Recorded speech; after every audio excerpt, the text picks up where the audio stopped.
So part of our $36 million a year business is we have a 3 times event a year boardroom mastermind, strictly people who are above 100 grand a month, all the way to 5 million a month and more. And so today I have Ali Abdaal, and we're going to help him go from 300 grand a month to $1 million a month in his business. So Ali's got some questions and I'm going to answer them. So you kick it off. Amazing. Okay. So the first question is, we are currently 300K a month. We hired a sales team like a month ago. We started running ads like a month ago. We've been doing entirely organic for the last 9 months. How do I figure out what the constraint of the business is? In the sense of, right now, client success could, of course, always be better. I'm like, the curriculum is improving and I'm doing new this and that. Currently, we've got like 30 students to a coach, but from speaking to you and the people here, a lot of people are doing 60 per coach. Yeah. But is client success the constraint, or could we just get more people in the front end? It doesn't sound like the constraint. I mean, the easiest way to think about it, and especially in our business, which is like courses, coaching, professional services, etc., it's a demand constrained business. So most of the business is you have to have a good product. You have to get your clients results, right? And you could have a constraint in terms of capacity issue on fulfillment, but you don't have that, or you would have told that to me. That would be pretty obvious. So your constraint is either volume, most likely in terms of marketing coming in, or it's going to be that you have enough volume, but the volume's not profitable enough because you're not converting enough of that volume with your sales team, or it's not efficient enough with the setters, or the ads aren't good enough, right? So it's either a volume or efficiency thing, right? I mean, that's how I would look at it. It's going to be either one of those. So it's definitely doesn't sound like it's client success to me. So you mentioned the thing around getting the client's results. So like my mission for this is to build the world's best online business school, because I think it would be cool to help like beginners start their first online business. Our goal is to help them get to their very first sale within 3 months, and then ideally to get to 10K revenue within the next within 6 to 12 months. Right now, about 30% of people are getting to that first sale milestone within 3 months, and a lot of them are like not doing the work or mindset issues or all of this sort of stuff. Yeah. And so what I'm thinking is like, do we have a results issue with that? Because I mean, ideally I want that number to be 100%. It's never going to be 100%. Because it's outside of our control. How do you know when client results are good enough to where you feel like you're good at scaling the product? Exactly. Well, there's a couple of things. Yeah. I mean, I think one thing that's valuable for everybody to hear is, especially like, you do need to put some volume through the system to actually see where the breaks are in client success. Yep. And actually, as you scale, it'll become more obvious where the breaks are and what essentially needs patched, right? Because what happens is at a low scale, there's not a lot of volume. And so like, if you think about signal versus noise, the signal doesn't separate as well from the noise because essentially the occurrences are going to be more spread out, right? But as you scale and you have more people going through the system, you'll know right away, right? Based on your kind of stance towards things, I think you should focus on like just getting more clients, and I don't think you're going to be the type of person. What do you mean based on my stance? Can you elaborate? I think you over-index on there's people usually lean one way or another. Like some marketing really bro-y type people, they lean way more towards marketing and sales. I'm just going to make the product good enough so I don't go to jail. Right? I don't think you're like that type of person, right? Yeah. I'm not saying that's how they are, but they lean that way, sure. Right? I think you're more, I got to make the client results good. Yeah. They got to be good. They got to be good. They got to be good. And at some point, it becomes a procrastination of scaling, right? I mean, it's like the classic fear of success thing, to where a lot of the reason people don't scale past where they're at is they're actually afraid of what that version of their business is going to look like. Whether it's, I'm going to have people post about me online and they're going to say negative things. Or if it's, if they have an association between growth and pain because they can't rely on other people, they're like, oh my God, well, I'm working 60 hours. In their mind, they might think, going to 400 grand a month from 200 grand a month might be working, 80 hours or 90 hours. And they're like, oh, I can't do anything more. So they self-limit, they self-cap, right? So I could tell by your stance towards things that it's probably more you just need to grow it. And I think as you grow it, the fulfillment problems will actually become more obvious, because like a lot of times we don't know what systems to build until we scale to stress or even break the systems. But then when those break, it becomes very clear and very obvious what actually needs to become in place. It's very hard to mentally masturbate it ahead of time. Unless this is like a, if you're a serial entrepreneur and you're starting another business and it's very similar to something you started before, I mean, that's a little bit different. But I think the way to give you some tactical advice though, what I would do is for an offer like yours, where a lot of it is predicated on them, like they got to do stuff, right? You should segment the client results metrics to where, hey, out of the people who did all these activities, what is the success rate then? Oh, right. So you should segment it like that because you can control that. Now, frankly, you can't control what can we do to reduce friction to get them to do more of the activities. But that would be like a separate KPI, and that would help you diagnose a different problem, right?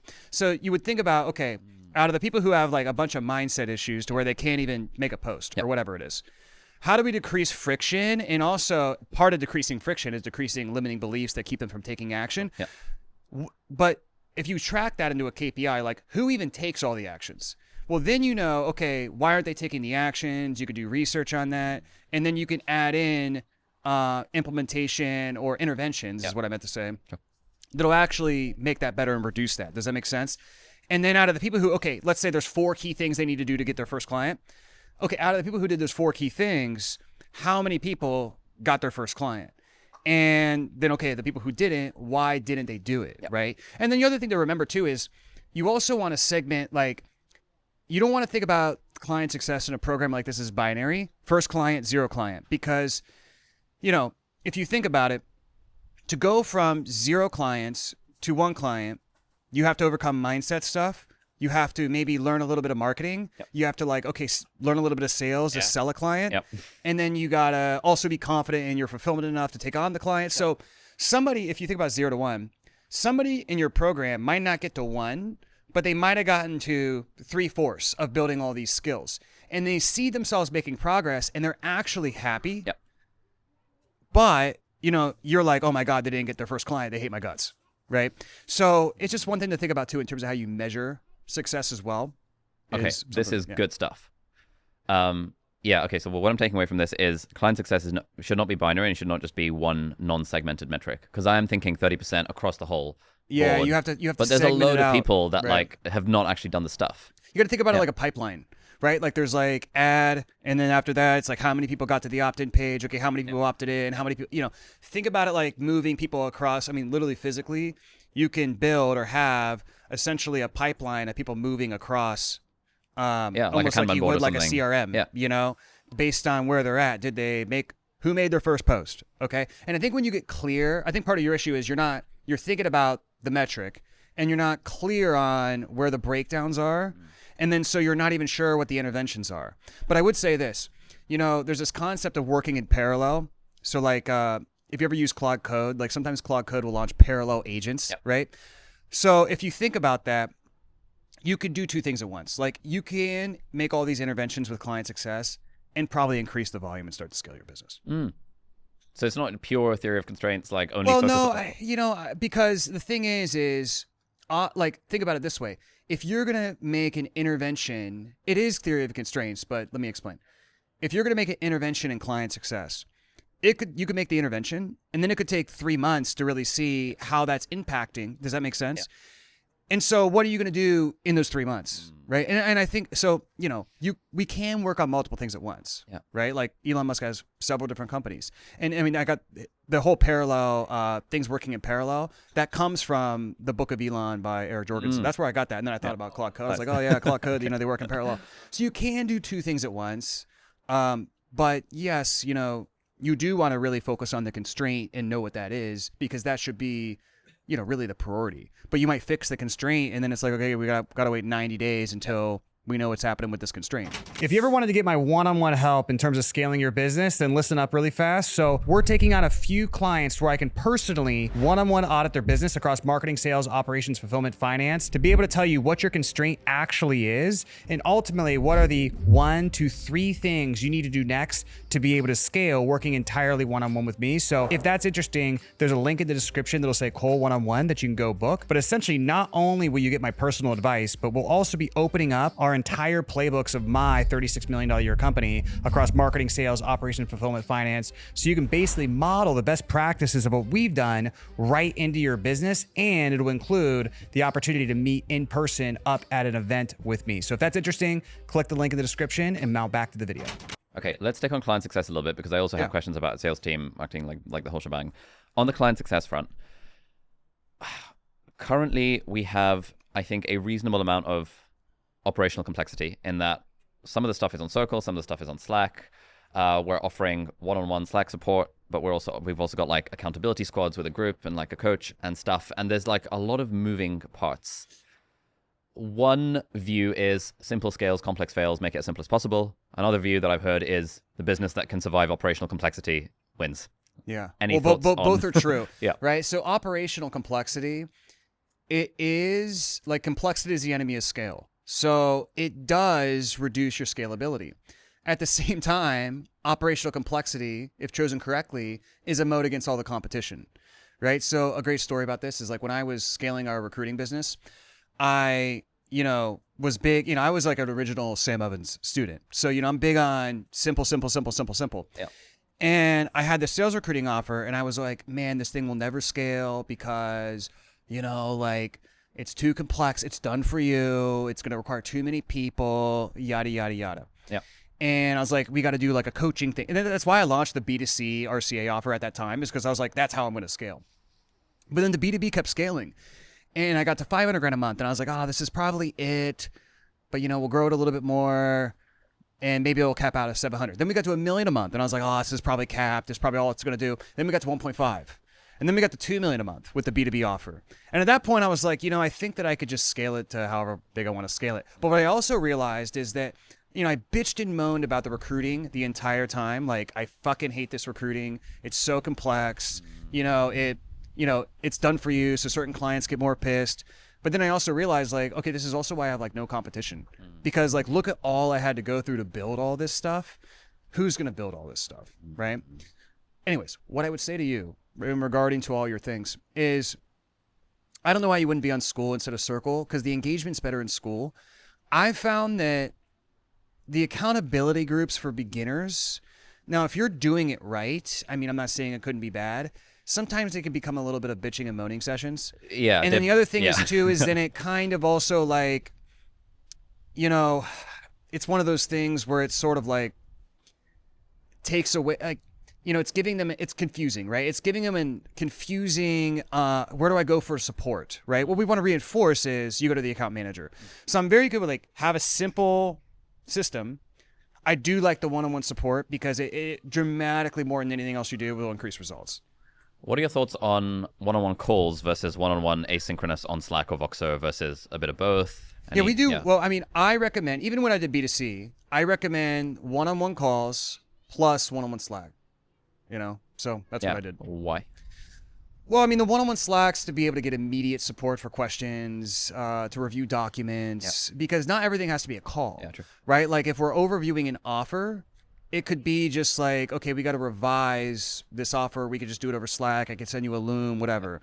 Right? The one-on-one calls is a good, like what a call does is effectively it adds a deadline to where, they have to get those certain milestones done by these certain calls. If your account manager is walking them through the implementation pathway the way they should be, right? And also the calls is where you can address a lot of the mindset issues. You can challenge the way of thinking, all of that stuff. And what you want to be able to shift your account managers and client success towards is they need to be not customer service. They need to be leaders, right? And the difference is a leader challenges the person's thinking and really pulls them up the mountain. Right, and is always shining a light on what is around the next corner, right? What is gonna be the next thing, and so that's very, very important as well. Because you'll notice your best people, if you track client success correctly, your best account managers tracked on those metrics are also going to be the ones who have the most amount of like as a trait disagreeableness, in the sense that like they can have confrontation with the client and gain that client's respect. And be able to tell the client, like, no, you're wrong here. No, like, this is your fault, stuff like that, right? But client success tends to be like a touchy-feely thing, which, I'm not saying like, oh, that's bad. It's just that they need to have that level of leadership as well. Okay. In the context of one-on-one calls, would you recommend doing it as a weekly thing, bi-weekly thing, or as a once you hit milestone X, you get rewarded with one-on-one call? Why? How do you guys think about it? So the default I would think about is front loaded on average bi-weekly, but front loaded. So usually onboarding is week 1. Yep. Week two, we do another call. Then week 3, we skip. Week 4, we do another call. Then week 6, and then after that, it might be we skip 3 weeks. And then we might skip another 3 weeks, then we might go 4 weeks, Yep. right? So it's kind of front loaded to get momentum, Yep. and then it's check-ins, and then you got the slack, right? That's how I would think about it. And do you have a number of what is a good number of students to have for a given coach? 60. Yeah, 60 to 80. I mean, it depends. And done for you, it can go as low as 20. As you get more done with you, do it yourself, it can go as high as 80 to 100. If you're going to do a B2C coaching program with real one-on-one coaching, it ends up being about 60 to 80. Okay. Yeah. Because right now we're at 30 to 40, and the coaches are Yeah, well, 'cause overwhelmed what at the happens thought is, of yeah, they're like, oh my God, I'm so busy. Well, what happens is, you know, the law that is, what is, it's like, Parkinson's law, work Yes. expands to fill the time. yes, it's available. like whatever expands fill the time. You said it better than I could have said it. So essentially, you know, if you have 20 hours to do a project, it's just going to take 20 hours. If you have 5 hours, it's going to take 5 hours, etc. It's the same law with client success to where, I mean, you could give them 3 clients, you know, next thing you know, they're going to be running those clients' businesses, right? Because essentially they got 3 clients, they're going to work 30 hours a week in those clients' so they got 3, you know, they're like part-time employees for 3 people. So the key is, and this is something that I thought I remembered telling you this, but maybe I didn't tell you. You got to really catch this from the very beginning. Design your comp so it's around 60 to 80. Set the expectations of what it looks like. Hey, here's what your calendar is going to look like at a full roster of 60 to 80. You're going to have this many calls a day. The cadence is going to look like this, et cetera. It needs to be very structured. Because otherwise, yes, the work will expand to fill all the time. Does that make sense? So...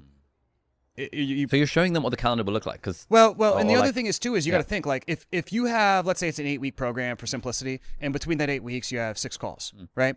And then so you know that essentially they're gonna have if they can do a 60 client load on an 8-week program, that's 30 clients a month new they can take on minus their renewals if they renew people and they stay on. Right? So then that way you could think of, okay, that's how many new people are coming on. That's what the full roster is going to be. Okay, 60. Based on those deliverables, you can like Tetris essentially the calendar to see like what is their calendar going to look like fulfilling 6 calls times 60 people. Does that make sense? So 120 calls over an 8-week period. How is that going to fit in their calendar? And then do they have time on top of that to block Slack, team meeting, and whatever else?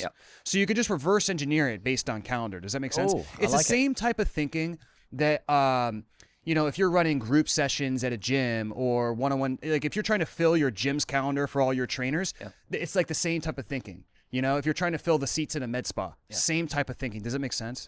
Yeah, I often think like at the level of like the weekly time block calendar for myself, but I've never thought to actually think about it in the context of the coaches. So you have to reverse engineer that, and then what you do on the interviews is you show them what the sample calendar is going to look like, and you say, "Can you do this?" And some people will be like, "Oh my God, that's a lot of calls." Yeah, it is. You're a client success director. You're going to be talking to clients, right? And other people will be like, "Oh yeah, that's great. I love calls." You know, so. Okay, interesting. Our coaches are often like saying that Slack support takes up too much time, and we think that it's because they're context switching between. How should we? Well, they have to block it. So this goes back to the calendar. Yeah. So like if you tell them in terms of best practices that, hey, the best thing for you to do is do 2 hours of Slack in the morning and 2 hours of Slack at night, or an hour, right? That way, because what happens is the reason Slack will drag on in terms of client support is you get caught like, okay, you clear the whole batch, right? You have 30 unreads. You clear them all. 5 people immediately respond. Then you clear those, and then 4 of them respond again. You clear those, the same 4 respond again. You clear and then you get down to 1 where you're talking to 1 person for like 40 minutes. So what you have to do is you have to batch and tackle. I would do like 2 or 3 rounds, stop, then you should be on calls. Then you revisit in a couple hours, 2 or 3 rounds, stop on calls. And in between calls, you can do it too. Do you guys recommend using any sort of Slack ticketing system or just raw dog channel? Raw dog. But there is a way we have created, like we hired a developer who's really good with AI. And basically what he did is, and he's doing this across every department in our company, is he created essentially a software that sits on top of all of our other software that acts as like a control board for the manager. Okay. So we could essentially see like what Slack channel sentiments are yellow flag, red flag, green flag, based clever. on a variety of things. Nice. We can see, is there anybody on Monday through Fridays who has response time that's not in KPI? Yep. It's kind of still being built right now, but that's going to be what it is, essentially. Yeah, I've been trying to vibe something So it's similar like, you know, to- because the typical and the really good client success system is the red, yellow, green system, where every client has a status, and also, you know where they're at in the milestones and all that stuff. And then what you're really trying to do is you're trying to move them along the milestones and move them back from red to yellow green. Yep. Right? But the visibility can be the hard part of that, Yep. and I think AI makes that a lot easier. Yep. Okay. At the moment, we have milestones that are like, niche identified, 100 people messaged, first sale, 10K. Those are quite, there's quite a lot of gap between, for example, messaging people and getting a first sale. For example, messaging a first person, then messaging 10 people, having a first discovery call, having a first proposal call, presenting your first proposal, actually getting the first sale. What is a good number of milestones and sub-milestones to be Probably thinking less about? than 5. Probably wow, 5 okay. or less. Yeah. Yeah. I mean, worst case, 7 or less. Okay. If you can get it on to 4, that's perfect. Yeah. Because, 4 is the max we can hold in working Yeah, because we have about 4 right now, but 4 is perfect. I'm concerned that there's like a Grand Canyon between some of these milestones. Well, I mean, it's okay to have like a great course, for instance. It really goes over, like it hits the, like if you have a 4-week course, like there's the 4 major milestones, but then there's the milestones within the milestones. Yeah. Right. And so that would be fine to have kind of almost like breakdowns, but then that way you're always repeating these 4 things, and those 4 things and those 4 pillars. 4 is a good number because it's like the max you can hold in working memory anyways. So I like the number 4 if you can do it. 5 is, is it going to be the end of the world if you do 5? Probably not. And so you're tracking client progress in terms of the milestones, and then red, yellow, green, is that client sentiment, or like what? What goes into? You could do it in my case. In your case, that would be more the sentiment in like the essentially like their rate of progress. Like, are they progressing? What's the sentiment? And then the milestone is where they're actually at. Yeah. So think about it this way. The milestone is almost like closing rate. It's quantitative data. Yep. The red, yellow, green is a representation of qualitative data, right? Of like, how is the person doing, Because like, for instance, you could have 2 people on milestone 2, Yep. right? One person's fucking pissed, and then the other person's like, this is the greatest thing I've ever done. I'm so excited. Yep. Right. So sometimes we have people on milestone 1, but they're like, oh my God, this is the best thing ever. They're attending all the sessions, but they're not like doing the thing. Yeah. And so what we've been thinking is, if they haven't done the thing for more than X number of times, should we automatically make them a yellow or a red? Or is the red, yellow, green basically how happy are they? Well, I mean, I think that's up to you. I think you could do it both ways. What needs to happen is somebody needs to be like, don't come on another group call until you've done this thing. Mm-hmm. Yeah. When I joined my first ever program that was group coaching, it was to build my agency. And I got on and I attended a group call and I was like, yeah, this is great. And then I got on another group call and she was like, have you launched your funnel yet? And I was like, no. And she was like, don't get on another group call until you launch your funnel. Nice. In front of everybody. And I was like, oh shit. I was like, okay, I'm going to launch this fucking funnel. I launched it that day. Yeah. And if it wasn't for that, I wouldn't even gotten results. Because I just was in my head. I was just dabbling, like I wasn't, which is crazy to think now, but it's like, I just was, I don't know, afraid of taking this step, I guess. Yeah, because at the moment we have a lot of people who are rocking up to the group calls because it's vibey and fun, and not doing the thing. So actually, I've never actually thought to, in a nice way, call them out on it. I think you should. Okay, sick. What does a good director of client success do? We hired one like 2 days ago. Well, you probably should have asked that question before you hired, but we spoke to Elizabeth about it and stuff. So yeah, okay, great. So for the sake of the pod, and also because I'm curious about your. So what take is on it? this. What is it? I mean, first of all, they need to know the job and they need to do the role. So like, our client success directors, all of them that Yegor is the only one we've ever had for SDA, but for RCA we had a couple They all were CSMs and they did the role. They knew how the role worked, all of that stuff. So that's very important. I would never, especially in this business, it'd be very rare to just put in a manager and be like, yeah, you're managing the team now. Like they have to actually manage the clients, know the system, kind of experience firsthand what it's like to go through all of the, like especially if you're trying to coach a CSM on how to manage their calendar, pretty hard to do if you've never been a CSM. Right. There could be exceptions. Like, I mean, if you found somebody who was literally the client success director of a really reputable competitor who was doing the same exact thing you were doing, I mean, that could maybe work. That's kind of our situation. That could maybe work. I would still have them ramp as a client success manager for the first 30 to 60 days, right? Just so they can learn the role. And then they can, if they're as good as they say they are, then you can move them up. Now, once they moved up, what are the responsibilities? Well, they run a daily team meeting. On that daily team meeting. Daily? Yes, daily team meeting. Why daily? Well, like we were talking about earlier, in terms of actually improving team results, the higher the frequency of the feedback, the better, right? The more immediate the feedback, the better, right? And also, it sets a good rhythm for the team, especially if it's in the morning, to where it just kicks everything off on a good note, and it's daily training and projections and accountability for the team. It makes a huge difference. I mean, if anything, back in the day when we only did sales teams, the number one thing I would try to get clients to do if they had underperforming sales, I mean, no matter what their sales team's performance was, the number one thing is just run a daily team meeting. That was 60 minutes. Yeah. The number one thing, if I could get them to do that, a lot of times it would fix a lot of their performance issues.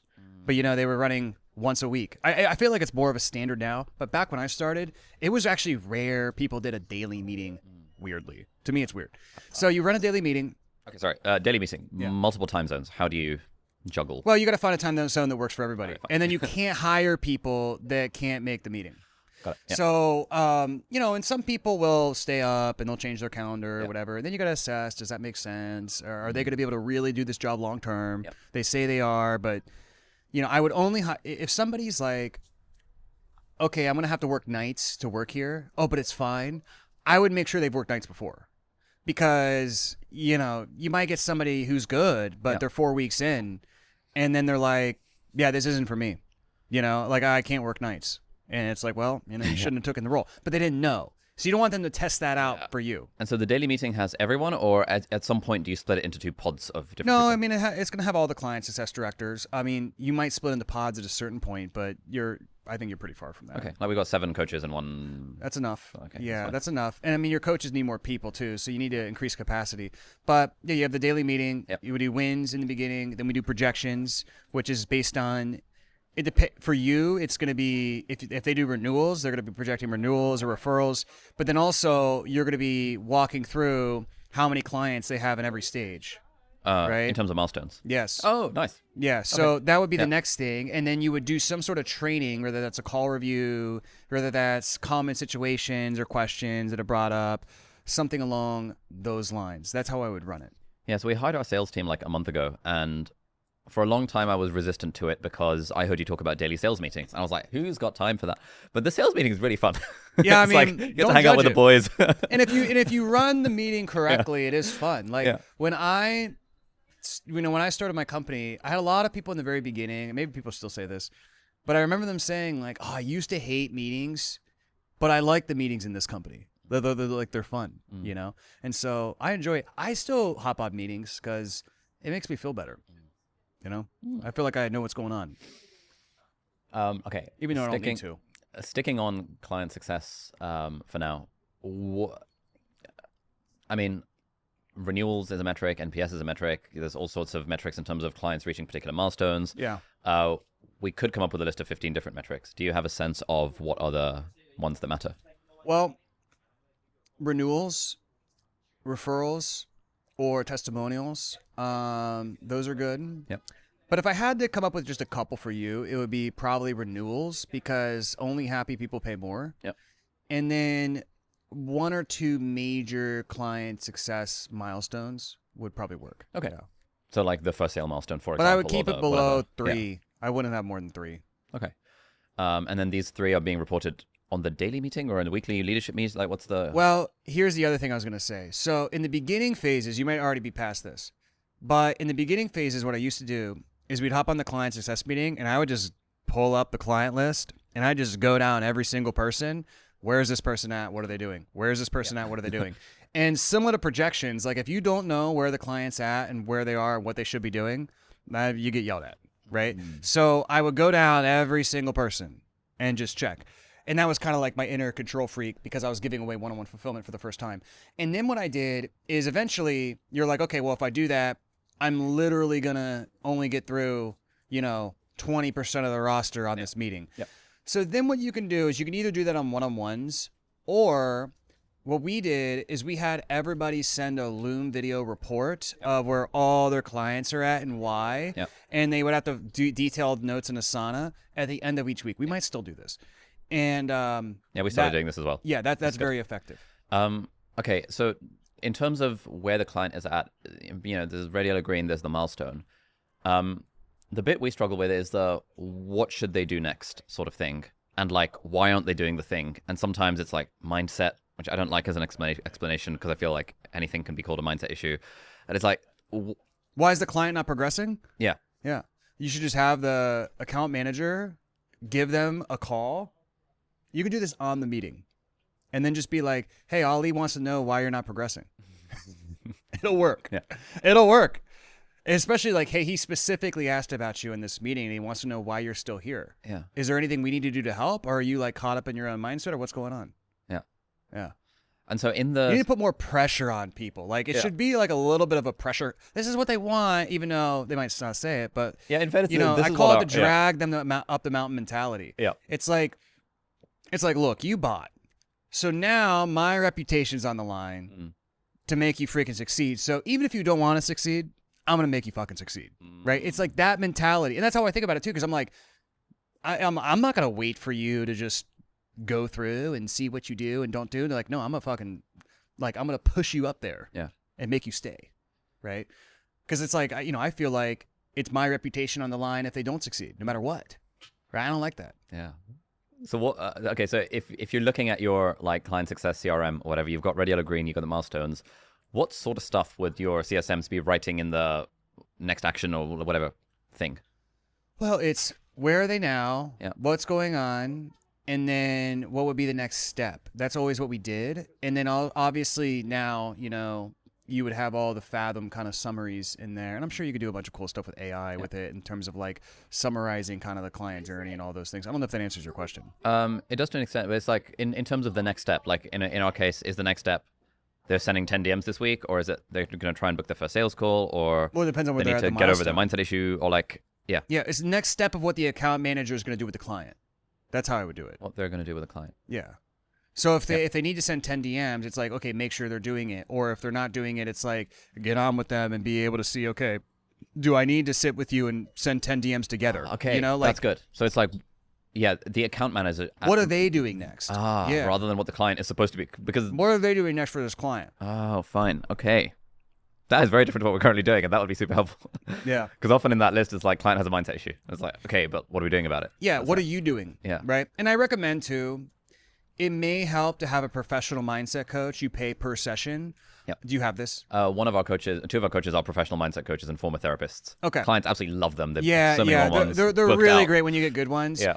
And, you could pay them extra per session. And I wouldn't do it to where every client gets a session. It's just kind of like, it's something that you can use in your back pocket when the account manager is like, look, this is a little bit above my pay grade. Yep. Like, I can't, like, this person's got some emotional issues, Yep.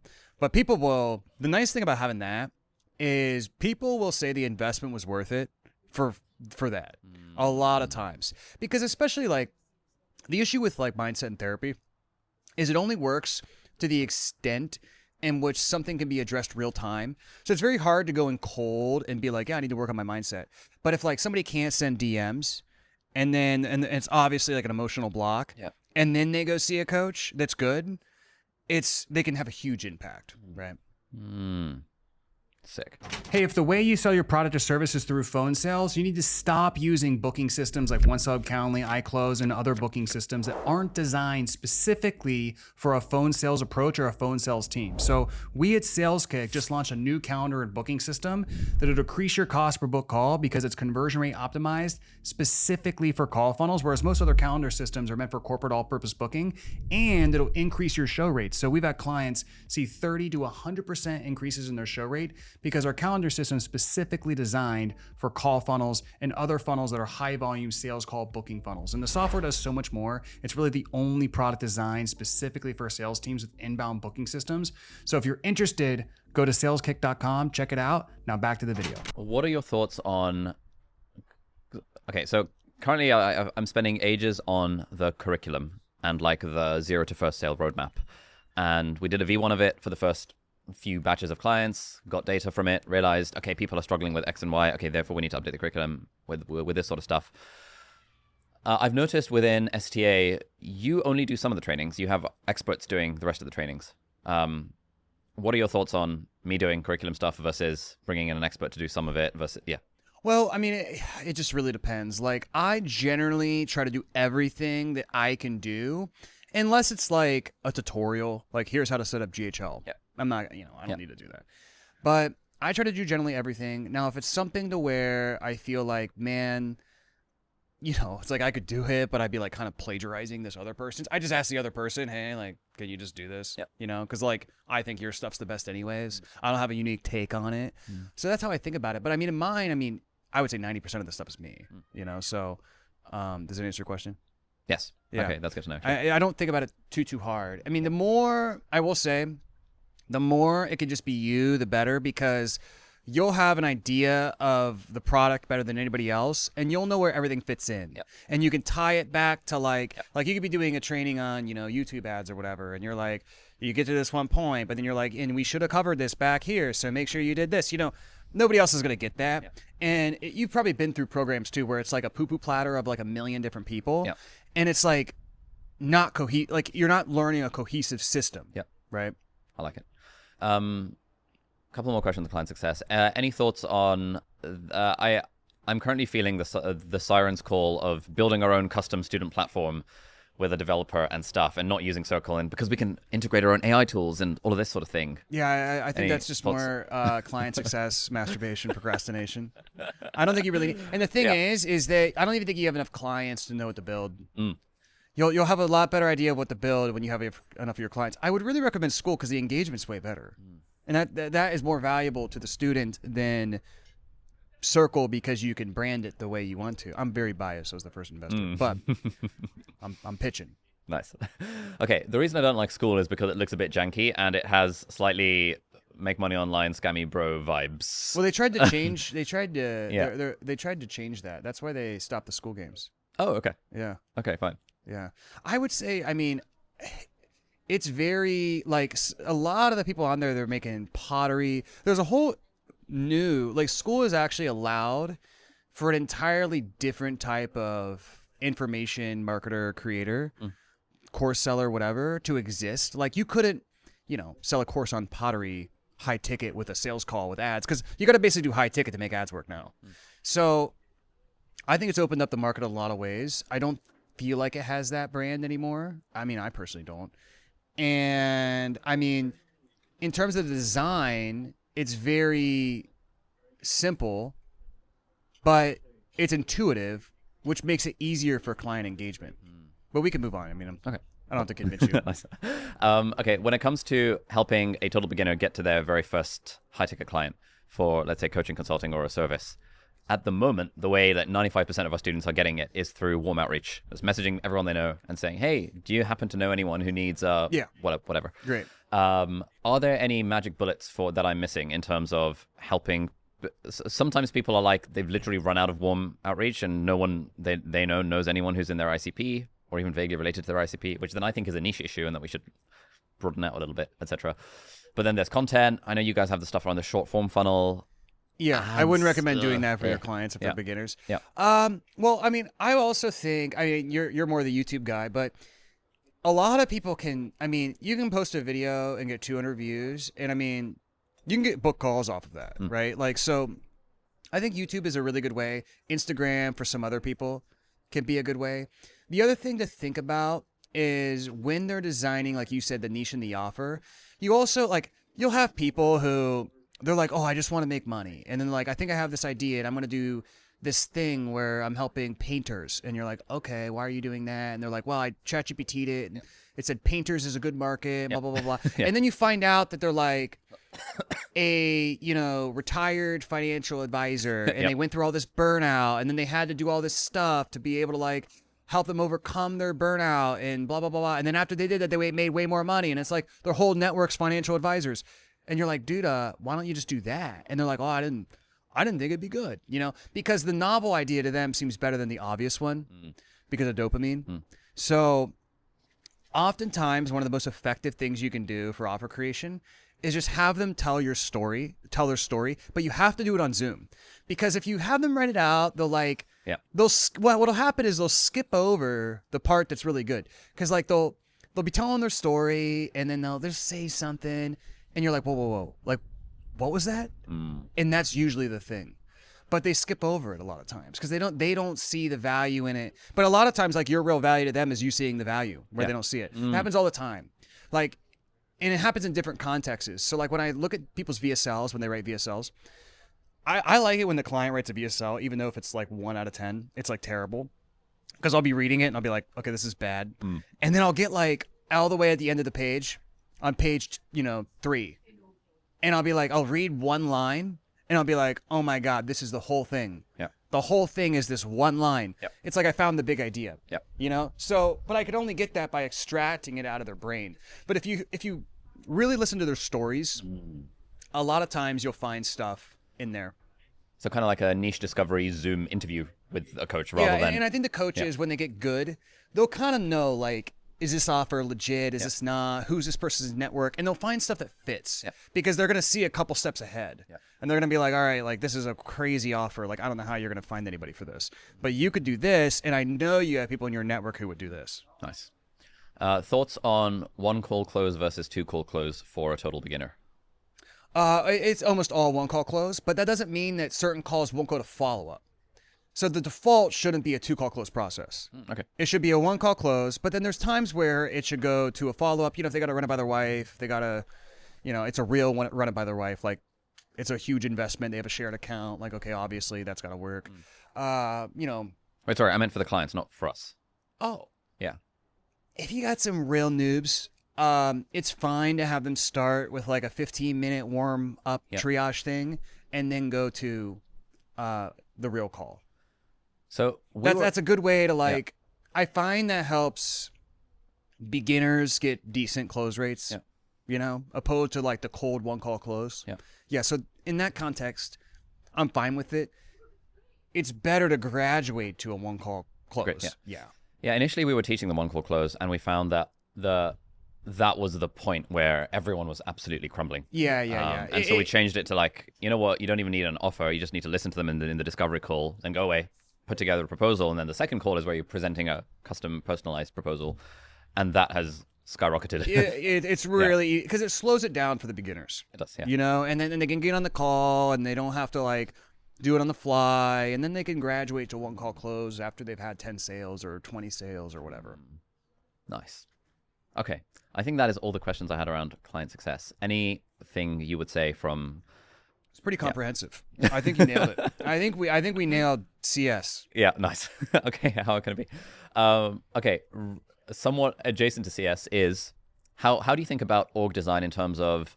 I mean, obviously there's sales and marketing, or marketing and sales, but then there's CS operations product. How do you separate CS operations product? Product is really just client success, and it's really just you making videos. Yeah, for the most part. And then in terms of strategizing about the client success fulfillment system and how that's kind of like the CSD in you, So I would combine those things. The way I break it down, there's marketing, sales, operations, finance, fulfillment, right? Marketing, sales, operations, finance, fulfillment. I have recruiting too. That's why it threw me off. So it's pretty basic. I mean, we covered fulfillment. Sales, you have a sales director, you have a sales team. Marketing, in the beginning, it's like DIY with a media buyer or a tech guy or something. But eventually you could have like a CMO and a whole marketing team and all these things. And then finance and operations. I mean, operations is really like your army of VAs and the person who leads them, at least in this business model. Finance, you know, you might need like a controller with a couple admin level people under them. And then eventually that graduates to like a CFO with a bunch of admin people under them. And then on the operations, on like the VA front, one thing that our coaches are currently spending time doing is like billing and a bit of admin, and this client wants to pause their thing because they're going on holiday for a month and stuff. Do you think the coach should deal with that, or should that be a thing that's... They would submit a form in Slack. So we have a change of payment form. We have a cancellation form. We have a going on pause form. We have all that stuff. Okay. And the account manager submits that, and then the operations person does it. Oh, okay. Yeah. So the account manager has to chat with the person. Well, they All submit right. a form because the form auto-populates an Asana task, and then they Okay, check fine. it. Okay, nice. That's easy enough. So your coaches are not actually doing the going into Stripe billing, blah, Oh, blah, yeah, blah, blah, but because they're like, you want to eliminate anything that's not a client-facing coaching activity for them because that's what you're paying them for. Yeah, that'll help you increase capacity too. Okay, nice. Okay, so shifting our attention to sales team then. So we were salesless for a long time. For a long time, meaning like 7 months. And we're selling through the Takimore offer doc method. Nice. Which worked really nicely for the first like 100 or 150 or so people. Yeah. Oh my God, we don't need a sales team. And then we graduated For to... the people who are wondering, what is that? How does it work? We had a VSL intern application, and then if they met vaguely qualified criteria in the application, we just sent them a link to a Google Doc that had like the offer and the price at the end of it with a Stripe checkout link. Yeah. So it's basically a sales page. Just a Google Doc looks a bit more like... but they would authentic watch a and stuff. YouTube video, then they would go watch another video. Yeah, there was like a loom of me walking through the Google Doc explaining exactly how the program works and the blah, blah, blah, and the guarantee and this, that, and the other. And So then they YouTube click checkout. video to like an unlisted VSL YouTube video, or YouTube video to like a VSL on a page? It wasn't even a YouTube video. It was more like we emailed our email list. Oh, okay. And sent them to a page Yeah. that had a loom embedded at the top of it and a Google Doc linked Nice. underneath. Okay. With a Stripe checkout link attached to the Google Doc. Yeah. And so that was great for the first 150 or so people who bought directly via this link. Nice. And then we started to feel some sales resistance. Yeah. Where people are like applying and even paying a deposit to apply, but then just not converting. Right. And so then Angus would like try and DM close them. And then there's all sorts of resistance. And so then we're like, okay, we probably need a sales team for this. Yeah. And so then you guys kindly helped us find 2 closers. Nice. So currently we have 2 closers. And we have just brought in one of our friends, Aman, who's also part of 8-Figure Boardroom, as like a fractional sales director to kind of work with them and help them train them up and stuff. Okay. But the question that we were struggling with is, so we've got the 2 closers, but some of them are not following the process. Inconsistent admin, inconsistent logging of calls, inconsistent filling out stuff on close.com.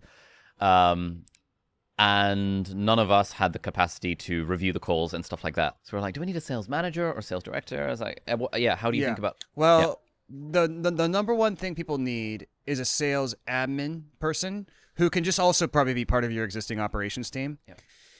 And so I'll give you an example, like with admin. Very easy. You tell them they need to do it, okay?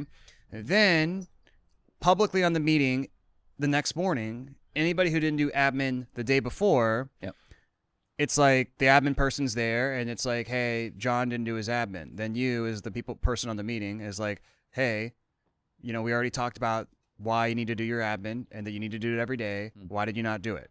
Oh, I forgot. Are you going to forget again? No. You promise. Okay, great. And then the next day, if it happens again, but the admin's going to catch it every single day. What's probably happening is you don't really have anybody looking and holding them accountable every single day. And so it kind of goes like 3 or 4 days. Yeah. And then you're like, John hasn't done his admin in 3 or 4 days. Now you're fucked because John doesn't remember his numbers. Yeah. So now John's numbers are all wrong. Yeah. So if you just do it as a day, if there's that, you see how that's a daily reinforcement cycle? Yeah. Almost anything you ever want people to do, if you find a way to build a daily reinforcement cycle, which usually filters into your meetings, they'll do it. So that's really like a admin. You probably already have that person on your team. They just got to be on the meeting and they got to just look at everybody's admin the morning of and be like, did everybody do it? And then they, on the meeting, tell them, hey, you didn't do it. And then the manager's like, dude, you didn't do it.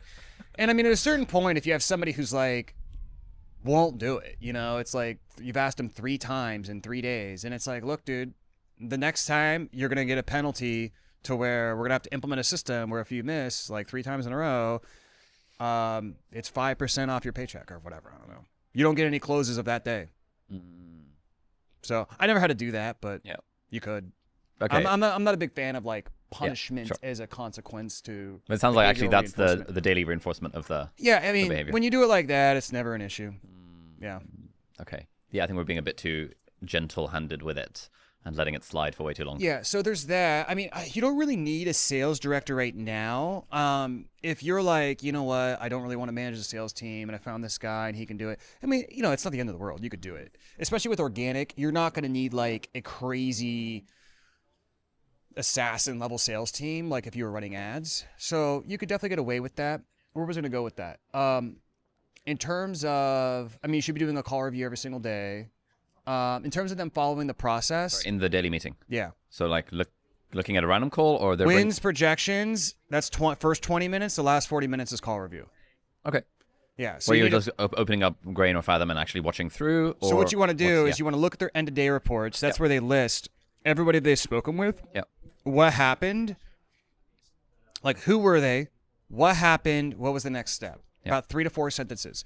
Then in the end-of-day report, what you want the manager to do is look especially for deals that should have closed but didn't close, or deals that, oh, it was a great call, sounded really good, oh, it's amazing, and it went to follow-up. Yep. Because even really good closers might only have a 60% follow-up conversion. I mean, that'd be really good, right?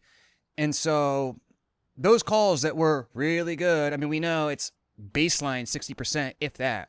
So those are the best deals that I call the fringe deals, to where you want to review those on the meeting the next day to give coaching, because that's where their blind spots are, because they thought it was a great call, but they didn't see the angle to be able to close. And so those are the ones where you can grab the most deals by correcting their behavior.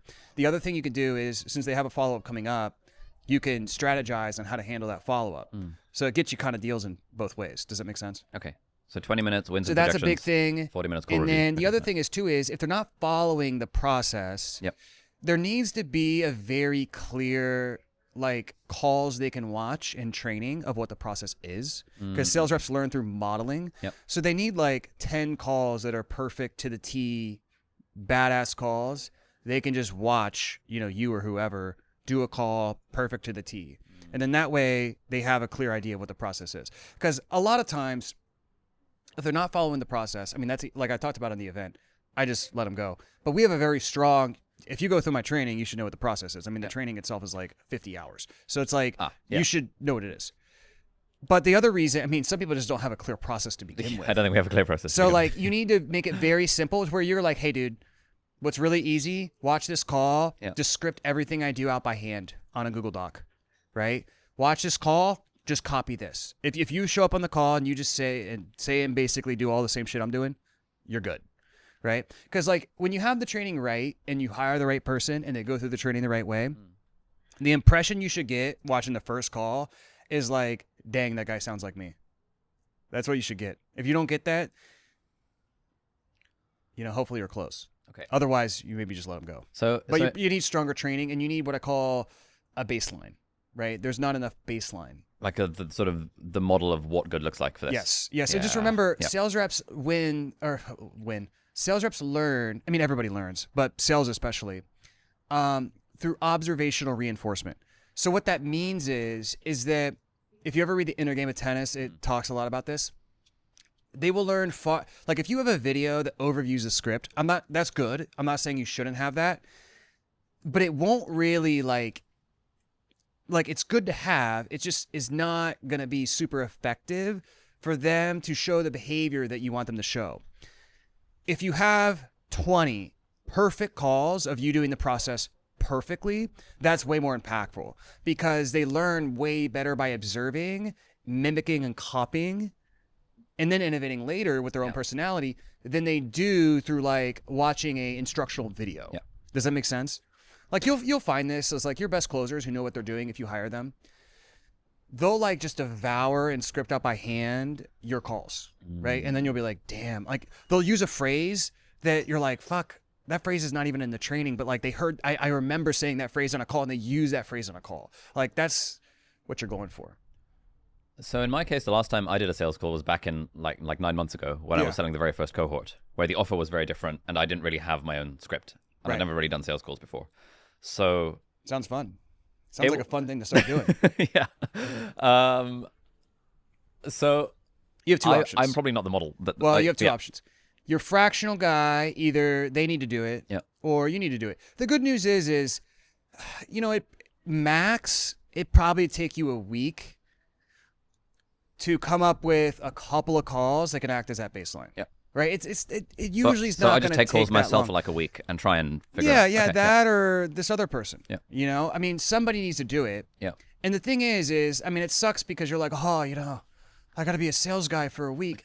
But the way to think about it is like my big constraint is ramping new salespeople, getting them to do all these things you talked about. Yep. And I'm going to spend this week. And the way you got to think about it is after I'm done with this week, the reward is that I'm going to have these perfect calls they can model. Yep.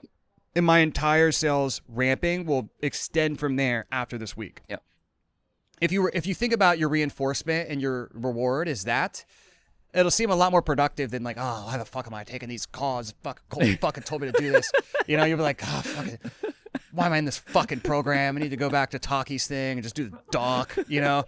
I mean, but you got to think about it like you're not taking calls. You're building the SOPs of this whole department for the next 10 years. Yeah. And you got to do it once. It's a week. Okay, you're gonna survive. Okay, right? so I should just suck it up and do it. Even if it was 2 weeks. Yeah. And then and the thing is too, like if you do this, it's the same with running your sales team. You're gonna be like, I kind of like taking calls. Yeah. And now you do it for 2 months, 3 months. You're gonna be like, all right, you know, I don't really want to do this anymore. Yeah. But like when I take calls, I mean, I'm probably built a little bit different. I mean, I'm a sales guy. If I take a call, I like start foaming in the mouth, dude. Like I'll close and then I will be so pumped.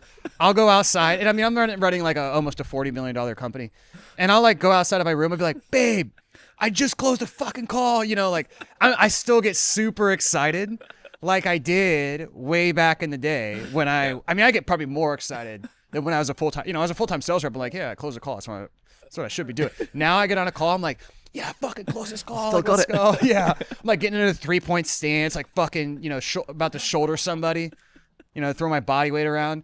Okay. So it's actually really fun. And then the last time I did this is 2 years ago, but I closed this call. I got so pumped. I canceled everything for the rest of the day and I just started taking other people's calls. I was like, give me another one. Yeah. I remember because we were having a sales manager transition and I just felt like the team needed a little jolt. And so I was like, I'm going to take a day of calls. And I literally, maybe I took like 2 days, but across that 2 days, I took 5 calls. I think I closed all 5 and it was so fun. Yeah. Okay, but if I'm not like that, then yeah, what would you suggest? It's the same. It's same advice. Yeah, Same I mean, advice. you might not start foaming from the mouth, but I think I do think you will enjoy it. I think you will like it more than you think. I think you'd be like, it's kind of fun. Yeah. Yeah. I kind of felt that in the first month of doing sales calls. Like I would wake up in the morning, I see them on my calendar, and I'd think, fuck. But then I would get into the calls, and the time would fly. I'd be like, okay, this is not bad. You just make sure you get a good night of sleep. The thing that really annoyed me was the whole, I'm totally going to pay, and then I'm having to follow up via iMessage afterwards to get them to pay. And I'm like, you say you're going to pay now. Yeah. Well, let's do it now. Yeah. Don't be that guy. Just joke around. Yeah. Be like, I know the game. Just do it now. Yeah. You know, draw the line in the sand and step across it. You said you wanted all these things.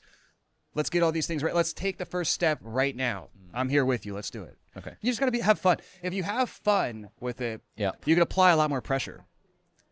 Yeah. That's why I think Greg Cardone is so good. I think he, like, people are like, I don't understand his. I think he's like so fun that he can apply like all these like higher, what people perceive to be higher pressure things, because that's what people criticize about him. Yep. But I think he's so good because he's like hilarious. You know, he's like he makes buying fun. Yeah. You know, so if you like buying, make buying fun. I like buying, so I try to make it fun. Okay. Okay, so what I'm hearing is we need a baseline process. That baseline process either needs probably me, but maybe our fractional guy to run some calls and find like, okay, these are the canonical 3 to 5 really good examples of the thing. Do we also need a script or a call map or Yeah, you should have that too. Slide You deck should have or that too, yeah. and then like a training that goes over how it works. Yep. Yes. but also have the recordings. Yeah. Yeah. Okay. And There's then other things you need to, but just as broad strokes, that's good. And then presumably the script changes over time as you develop new. Yeah, and then you ways just of- make a new video. Okay. That's not too bad. If you're a business owner who has appointment setters or an outbound sales team, you're going to want to hear what I have to say for a second. So, a multiple 8-figure business owner texted me the other day, and when he started using Dollar.io for the first time, his pickup rates went from 9% to 20%. So imagine doubling your pickup rates and ultimately the throughput of what your outbound salespeople and setters are going to get. How does that impact your business? The answer is a lot. So if you want to check out Dollar.io for a phone sales outbound system, just click the link in the description or just go to Dollar.io. Now back to the podcast. Okay, so we have a lot of leads coming in, and the closest calendars are booked out like 7 days out. Initially, we were like 3 days, and we're like 4 days. And Yeah. But I have a fear around hiring another closer, where I'm like, okay, now this feels like it's making the hamster wheel just go faster and faster. Where now it's like, now we need even more leads in order to sustain the closers calendars, and this gets heavier and heavier. And like, oh, client success isn't still where I want it to be, and I'm getting PTSD from a few years ago where we had to like let go of like a bunch of the team, and I'm like, can you therapize me? So- Help me figure this out. Yeah. I mean, the first thing is, how are you generating the calls? Is it email? Ish, partly ads plus organic, ads and casual. Well, organic, okay, look, yeah. Here's the deal. Unless it's a YouTube mid-roll, where you're on your YouTube video, Yeah, or no, it's like, not- okay. So if it's an email list, you just segment the list and you send to half the list on Monday and half the list on Friday or whatever, right?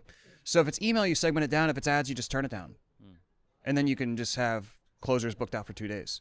The only way that what you're saying would come up is if you are doing like a YouTube mid-roll to like book a call, and then like it's like everybody who sees it's gonna book a call, and then it's a fuck ton of people booking calls, which that's a little bit of a different issue. But then you could interesting, just space out 'Cause we your. could You totally could also just- just space out your YouTube mid-rolls more. Yeah. So we shouldn't really have like we what I'm hearing is we should be able to turn the tap down on our leads so that we don't have closers calendars booked out 7 days out. Yeah. You should Yeah. just. Yeah, I It's go just for like- 2 days. You could get Yeah. away with 3, but you're gonna have better experience 2 days for sure. Okay. Why do we have so many leads? By doing it, your audience and ads, well, I think it's just a new offer. You just turn down the spend or segment the list, right? So like if you have a huge list, Like we're not even emailing them very much about it. It's like, well then just spend less. okay. Yeah. We're spending so little already. We're spending like. Oh, we are? Okay, we're hiring a third closer. Fair enough. Okay. Well then have your third closer. And Okay. You'll be okay. You'll survive.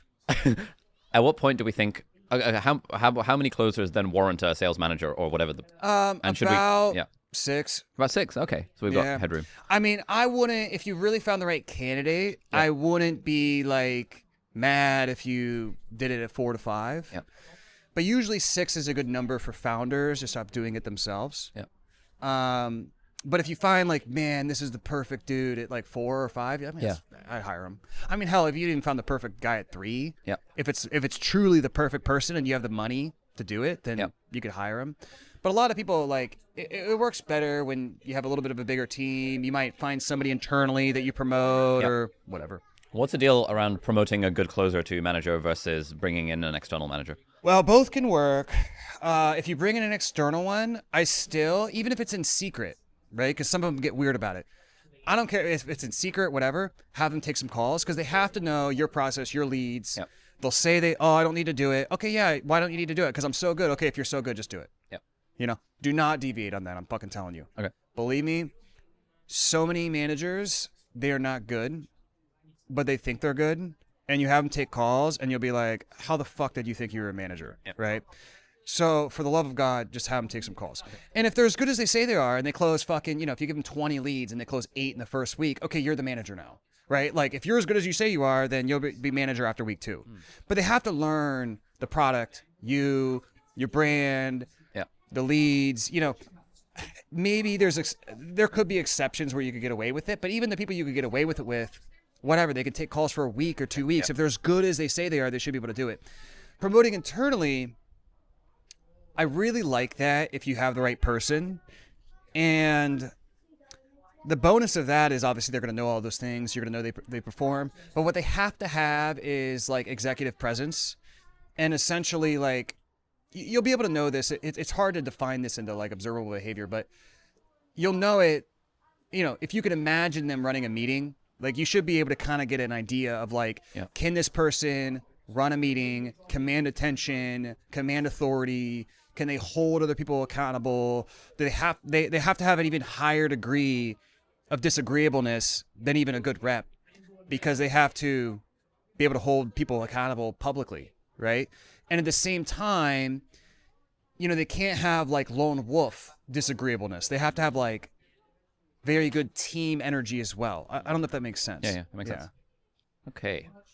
So the kind of unlock I'm having so far is, at the moment, I'm spending 100% of my time on the client success side in terms of just trying to improve the curriculum and trying to increase these numbers of people getting their first sale, etc. But I've spent basically zero time. Like I don't think I've reviewed a single sales team call, which is probably a bad idea. And you can do both at once. Yeah. Yeah. Okay. You can, especially because really your constraint is not 100% identifiable to client success. And I think a lot of these things, it's not like, dude, like if I have a client whose constraint's actually client success, they're like, yeah, dude, my refund rate's 15%. Our Trustpilot is like going down. Yeah. I have 10 bad reviews on Reddit. It's like, okay, yeah, dude, you need to like fucking stop. You know, like you need to chill. Okay. You're not that. So you can improve the product as you're growing the company. And I think it'll start to help, you know, especially because like I try to, there's people who, again, when I'm working with clients, I always can tell what their like natural tendency and stance is. Yep. Yours is much more client success focused. So I can already tell without knowing much more that you need to focus a little bit more over here. Yep. Right. Whereas there's other people who are like we mentioned, like the go. They got to scale to $1 million a month ASAP. Yep. And it's like, all right, dude, like maybe you should try to get some referrals, you know, like maybe you need to like, you don't have to get there tomorrow, like slow it down, because faster up is a lot of times faster down. So you'll see a lot of people in this industry, they'll get to $1 million a month or 2 million. I mean, sometimes like even more than that, like 4 or 5 million a month, but they don't stick around. It's very rare. There's very few people. This is why I respect Dean Graciosi so much, is that he's been doing this for like fucking 30 years or something, like at least 25. I don't know the exact number. It's a lot. And just consistent crushing it, which is super rare, so.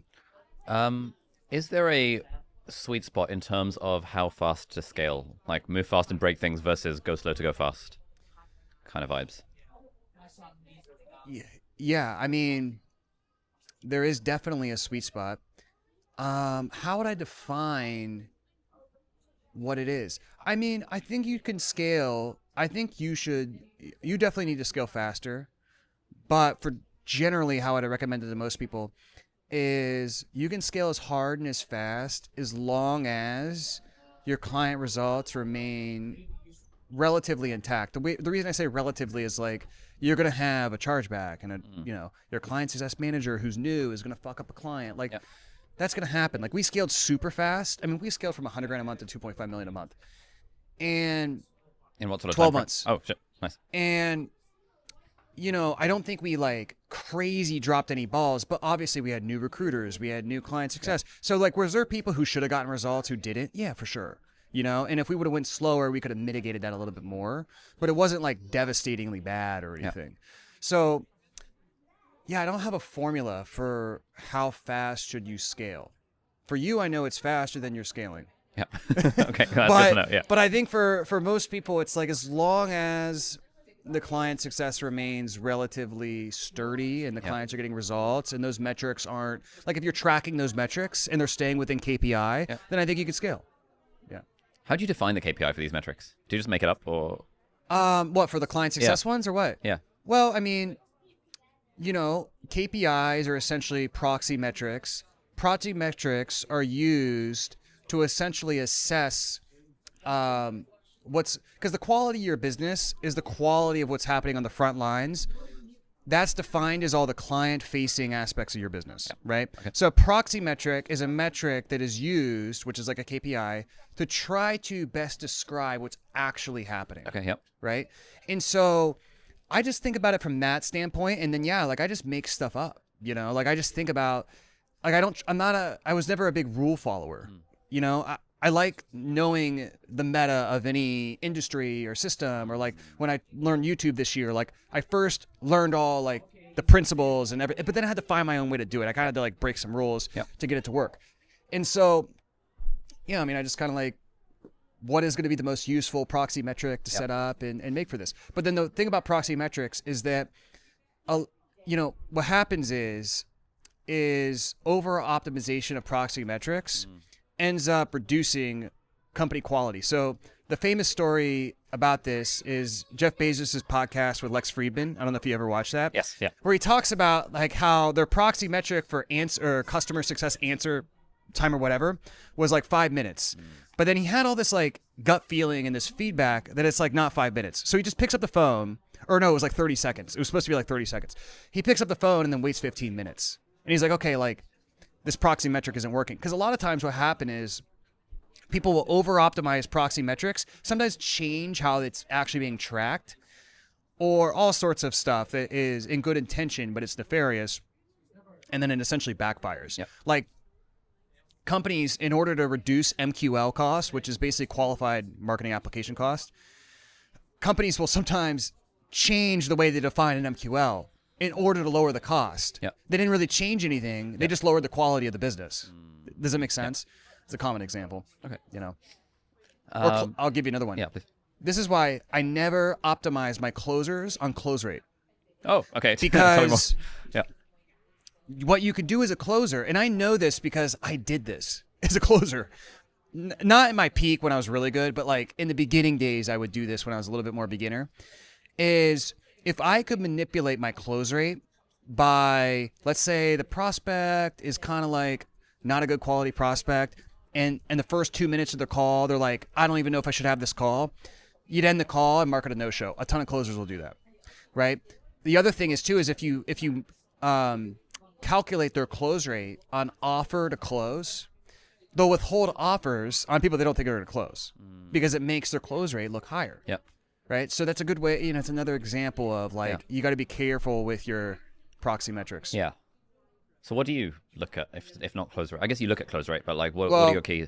Yeah. The thing is that we do look at it, but it's not the only thing we look at. It's not the main thing we talk about. And it's not the main thing we reinforce. Okay. So I make sure that they have enough slots open a day and they're taking enough live calls. If they're doing that, then what I look at is essentially what's their production in the form of cash and units. That's the main stuff. Do you care about like contracted revenue versus cash collected, or are you tracking all the numbers and like? For closers, we look at upfront cash collected, and we look at units. But units is really a representation of cash of contracted. Yeah, sure, makes sense. At what point should we start thinking about setters? Well, here's the thing: is that it would help you. I mean, it would technically make your marketing more efficient now. Yep. So like you could do it now. The thing is that it doesn't really address like marketing efficiency and ROI probably is not a constraint right now. Yep. Especially like the main thing it seems like is you got to get your sales team performance up. Yep. Right. And then that would make your marketing even more efficient and your ROAS more efficient. Yep. So I would focus on that. And then I'd probably revisit setters for you around 3, 4, 5 closers. Now, other people, it's a little bit different. Like if you're pure cold traffic, you don't have a brand, you don't have an audience. Sometimes like for our B2C offer, if we didn't have a setter, the funnel wouldn't even work.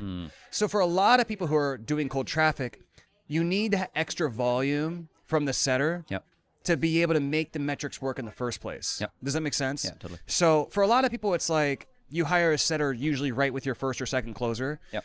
For you, I mean, you could probably wait till 4 closers and then you got the closing team down. You feel really confident with the main sales team. Now let's start this new team. Yeah.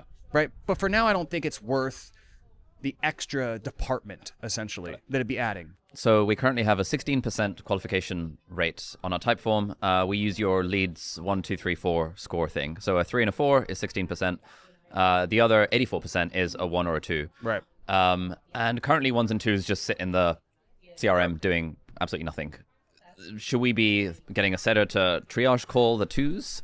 Or, I mean, we've just seen a massive, like, the primary lead score is just when we ask the income question. Right. And so, So it's up to you. Because again, if your return on ad spend is good, then if it's 5 to 7x plus, you can just let them sit. Frankly, like it's not the biggest deal in the world. Now, yeah, eventually, could you get one setter just to handle all the 2-grade applications and set the ones that are qualified so that you get those set too? Yeah, you could do it. It's just not fixing if you did it right now, it's fine, but it isn't fixing a constraint right now. Yep. So it's really up to you. Like, if it was me, I'm good at this stuff, so I would just do it now. But like to me, hiring a setter and doing the setter processes and training a setter, like I've done that a million times. Yep. I could do it in my sleep. Not a big deal. Yep. Right? For you, it's like, it is starting another department. Yep. So if it's not addressing a constraint, even though you are accepting, that's a little mini bonfire, maybe you just wait until you have 4 closers. Yep. Right? If we were to have 4 closers, now that's like quite a lot of booked calls we need every week and every month to keep them fed and happy. But if we then have a fire in client success and we need to turn down the volume in terms of like new people that we're accepting to fix up systems or this, that, and the other, what happens to the 4 a couple of these closers are going hungry. As a worst case, first of all, I've almost never seen it to where you're going to have a bonfire in client success so bad to where you need to turn down the volume. Worst case, if you did have that, just give all your closers a week of vacation. Oh, okay. That'll reduce your volume by 25%. Okay, fair. So say a guy's summer vacation, go get fucked up. Yeah. Whatever. So, but man, like any client success issue we've ever had, we just fixed it while maintaining the same volume. So I just doubt that's going to happen. Okay. Yeah, one mistake we made with our first attempt at a high ticket offer a few years ago was we spent 5 months with sales turned off because we were like, we need to fix fulfillment. Yeah. And then the whole thing became unprofitable and we had to Well, and cancel the it. thing is, too, is that you can't even really fix fulfillment without the flow in the system. You got to keep the flow in the system to fix it.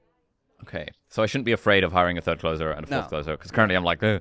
Yeah, you're afraid of scale, dude. You need to scale. Okay. Right now, we are currently ads or organic straight to a page that has a video and an application. So direct, all the ads are directly talking about the thing. Yeah. The direct funnel, I guess. At what point should we think about like webinars and stuff that are more indirect? Probably not for a while. I mean, I'd say probably you're going to be fine to $1 million a month plus. I'm like, you're not even sending emails. Yeah. You could probably be going harder on organic. Yeah. You're not spending much on ads, and you're doing $300,000 a month. So it's probably going to be a while. And then it really is like, it's not like another ad channel, but it kind of feels that way. It's like you're adding another funnel to just have a little bit more variation in the marketing and increase the flow. Yep. It ain't going to happen for a while. You got a long runway. Okay. So I would just cross that bridge much later. All right. So key constraint that's really coming up is just this sales process. Yeah. Our close rate's currently about 20%. Show up rate's about 75%. I think we can get both numbers up. Yeah, probably 35. Yeah. Especially because a lot of people probably follow your content and know who you are. Yes. So it's kind of organic. It should probably be like 35. Okay, nice. I mean, That's good to know. that can be high. Like my closers on average don't close, some close, in the 30s, but they don't close 35 across the team. But my guys are all really cold traffic and B2B, so not everybody qualifies. Yeah. So, but it's real cold traffic. But when I have organic traffic, like you can get organic close rates as high as 40 to 60. It's super high. Okay. That's like pure organic. You're kind of like organic or adjacent, right? Sure. So that's like 35, But even if they're all above 30, it's a good start. Okay, nice. What are your thoughts on revealing the price before the call versus at the end of the call? I would do it at the end. Okay. Yeah, it's just general best practice. Not that before the call can't. Before the call reduces. I mean, here's the way to think about it. Before the call reduces volume, increases quality. Yeah. At the end of the call, increases volume. But it reduces quality. Hopefully, I said it right. Yeah. It's the inverse of the increases Increases volume, reduces quality. Yes. You guys Yeah. get what I'm trying to say. Yes. So it's like a lever you can pull, right? It's a lever of friction. Yeah. Okay. It's really up to you. The only thing that I would say is if eventually you're going to have to move to a system where it is price at the end of the call because you're going to need to maximize volume, you might as well do it now because the thing is if the closers are always used to them knowing the price before, you're kind of building a team of order takers. And so what will happen is eventually when you need to switch it, it'll totally change the type of prospects coming on, and then they'll all tank. Yeah. See, it's in my opinion, it's like you might as well do it now. The exception would be like if you have so many millions of followers where you're like, dude, like even with telling them the price up front, we could staff 30 closers. You know? Okay, well in that case, maybe you just do it. But that's probably pretty rare. Yeah. Like you'd have to be working with a pretty like doggone famous person. What are your thoughts on guarantees broadly? I mean, yeah, they're good. The way to do it is conditional, and the way to think about it is you just make the guarantee those things that you know if they do, they're going to succeed.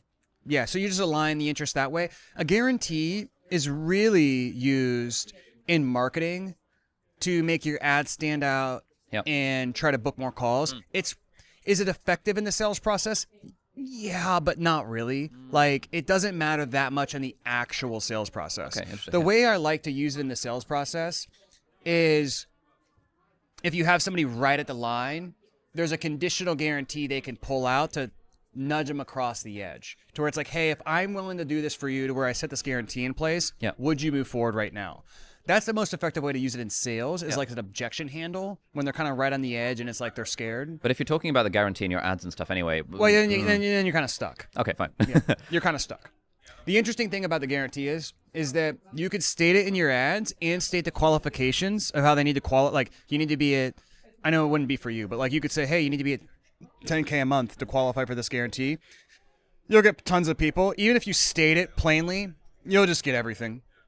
And then so you can literally point to the ad and be like, hey, you don't qualify for the guarantee. We can still help you. Yeah. But, just by the way, the guarantee said this. Okay. Our current guarantee, I would love your feedback on this. So our current guarantee is we guarantee that you'll make your first 10K within 6 months. Yeah. Or we'll work with you for free for up to another 6 months until you do. And if at the end of the 12 months you still haven't made your 10K, then we will refund you the difference between what you made and what you paid, kind of thing, provided you do the weekly whatever. Well, look, there's really no value, in my opinion, of the guarantee unless you need it for your marketing. So if you're using it in your marketing as like the main hook, then okay, that's value and your guarantee, whatever, it's fine as long as you're happy with it, whatever, and it works with your client success. If you're like, man, I can run ads without the guarantee, dude, just run ads without the guarantee. Interesting. It's really just a marketing thing. It's okay. That's good to know. So, yeah. Okay, because I think our ads don't mention it right now. Yeah, so maybe you just. But our VSL sort of does, but we can always test. If your ads don't, if it's not the primary hook in your ads, it's not why people are booking. I guarantee it. Okay. So if you're saying it at minute 3 in your VSL, most people don't even know it exists. It would simplify our life a lot if we didn't have it on the back end, especially because now we offer it to some people. Like for me. I probably couldn't make my ads work nearly as well without it, but my hook of all the ads is the guarantee. Yeah. So, okay. Our whole business has it, it just is what it is. But, I mean, if I could not have it, I would prefer not to have it. And so in that context, if we didn't have it in the ads or in the VSL or whatever, but then there's a back pocket conditional guarantee that the closers can use as an objection handling, which is only offered to a certain number of clients. Yeah. One issue that we've had on that front is that, like, because we've changed up the offer just a little bit across cohorts and people are talking to each other, someone from the March cohort is like speaking to someone in the May cohort being like, wait, they were, how come they got the guarantee and now we're... Yeah, but you're testing stuff, you're changing it. Hey, the price is going to go up over time. Like, the offer is going to change.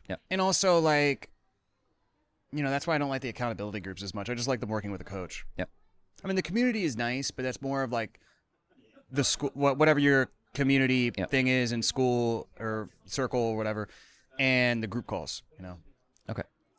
Something Angus just said is that he feels that our guarantee is more for my own personal conviction in the offer rather than really for marketing to our prospects.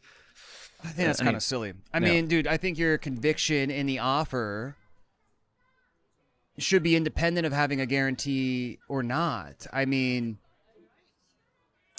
I don't really know what to say to that. I just feel like, I mean, your offer should be in the... I already know your offer, you should have conviction in it. It's probably very, very good. It's probably better than most of other people who are doing similar stuff than you. And I think you just need to believe in it a little bit more. Okay, fine. Yeah, I think you need to believe in it a little bit more. And I don't think you need a guarantee to believe in what you're doing. Like, you don't need that to do this. I do appreciate... This is why I'm saying your stance is very... procrastinating by obsessing about client success. That's like very much your stance, and that's like what you do to occupy yourself to avoid the real thing that you need to do to scale your business. Which is the sales team and which is yeah. you know, increasing volume, increasing conversion, etc. You know, whatever the main metrics are there. Yeah. Okay. I mean, everybody has that to an extent. It's different for different people, but yeah, your thing is you're avoiding the thing you really need to do by focusing on client success and telling yourself a story that it's not ready yet and it's not good enough yet and blah blah blah blah. You know. So it's gonna get better as you scale. Like you'll scale and you'll continue to work on it. You should keep working on it. Yeah. And also do this other thing. Okay. Objection, Your Honor. Is there not? I've heard from various people that when it comes to info coaching-y type businesses, there is a sort of sweet spot range of profit. People often say somewhere in between the 2-3 million a year mark, which we are now at, where like beyond which it starts to like your margins start to go down, overhead starts to increase, it starts to feel heavier, et cetera, et cetera. Is this all just like... Yeah, I mean, I think people, I always have a saying, people can only tell you what's true in their own experience. So the most likely person to tell you that is somebody who's never really scaled to $1 million a month and done it profitably. Yeah. You know, Yeah, they're like, you know, this is just how the world is. Yeah. That's a story they told themselves of what makes it okay for them, that they got to 400 grand a month, and then they're like, oh no, like 200 was better, you know, whatever. Okay. So, look, the businesses who do the most profit that I know are pretty fucking big. Yeah. You know, like in this industry, the people who have done the most profit are the biggest. Now that doesn't mean like there's limits to that. I mean, I do know some companies doing 50 to 70 million and like they don't do as much profit as me. And I'm like, how the fuck do you run your business? So what I want to do is I want to have healthy profit margins, but I also want to grow bigger. Yeah. I can do both of those at once. You know, it's not an either or. Now what happens is like, I don't know if it's a 200 or 300 or 400, but like, you know, let's say from 250, you could be really profitable, but then at 400 to kind of get there, you have to add some infrastructure, like a little bit more ops, a little bit more finance, whatever. But then what's going to happen is the profit from 400 to 700 will go back up. But then at 700, you really got to invest in like an executive team. And then so like the margin will go down a little bit, but then that's more infrastructure and it'll go up, right? So there is truth to, yes, you need to add more quote unquote overhead as you scale, but also eventually it'll go back up. Like right now, I have the infrastructure to probably do 5 million a month. So every incremental next client that I add from this point on is more profitable. Does that make sense? Yeah. Yeah. So. Okay, while we're on this therapy session, another thing I worry about is what if it all goes away? What if somehow the lead generation tab gets turned off overnight or something, and now we have all this overhead, and then the business sort of crumbles? Yeah, well, this is an example of catastrophizing. So, you know, if I ever find myself catastrophizing, you know, oh my God, we're having a bad sales week, and then I start thinking, what if it all falls down and all this stuff? What you want to do is, first you have to be aware of that, and then you have to challenge and question that thought with any evidence. So I'll start to think, well, how many other times has this happened and everything's been fine? A lot of times. Even when things did go bad, was I always able to fix it or come back on my feet or figure it out or whatever? Yes, right? Is it me just catastrophizing and it's probably going to be fine? Yes, right? So that's how I catch it in the moment. And I mean, at the end of the day, even if it, whatever, you know, you got deplatformed on YouTube and shut down on Facebook at the same day, you're going to figure it out. Like, you'll find a way back on your feet. You'll be okay. But these are just things that are like kind of like what Elliot was talking about, our mindset speaker. These are things that you need to work on personally as they come up, and that'll really help you with the growth of your business. Because these are the things that really hold people back. Yeah. Is like fear of complexity, fear of success, associating scale with pain, catastrophizing, you know, and that pattern will just show up late. I mean, a pattern's showing up right now in this form, but like, you know, I went through this phase when I went from 100 grand a month, like I said, to 2.5 million a month in 12 months. So I went from not a lot of money to making a ton of money really, really quickly. And all of a sudden I was like, I'm not even kidding. I started looking for nuclear bunkers on like listings for bunkers Yep. and like getaway houses and stuff like this. And it's just like the catastrophizing pattern that I had that was previously applied to not having enough money or having been back at my parents or whatever it was, just got applied to this other thing. That's actually when I started working with Elliot, and he was like, I think you're going to be all right. He's like, I don't think you're going to need a nuclear bunker. Yeah. But I was looking at them. Nice. There's some nice ones. Oh, yeah? For a couple million. You can get one that goes deep, like a silo. makes sense. Have you seen Silo? No. Apple TV? Yeah. I was looking at some silos. Love it. Okay, changing gears. What is a good LTV to CAC to be roughly aiming for, or is that the wrong question to be asking? No, I mean, it's a good question. It depends on the offer and the scalability. Hormozy has a really good framework for it, and I forget what it is. It has to do with like, essentially the more scalable your offer is, the lower your LTV to CAC can be. Long story short, in this industry, I would say that you want it above 5-to-1 minimum, but really, like, if you can get it to 7-to-1 to 10-to-1, that's really good. Yep. In the beginning, you want to really maximize it as much as you can, because as you scale, it's going to go down because acquisition costs will go up. Yep. Right? So in the beginning, if you can get it to 20-to-1, Yep. sick, right? But how is 20 even possible if your salesperson commission is like... If you, no. Okay, so I'm talking about just ad spend. Oh, I see. Yeah. Okay, So yeah. I mean, you could do like, I think fully loaded LTV to CAC or whatever it's called. So you could factor it in that way. I only think about it just with ad spend, but as long as you measure it consistently, Yep. I don't think it matters how you do it. Yep. But if you think about like 20-to-1, that would mean for every $5 of ad you put in, you get $100. Yep. So that would only mean that essentially on your P&L, 5% of your total cash collected revenue would be ad spend.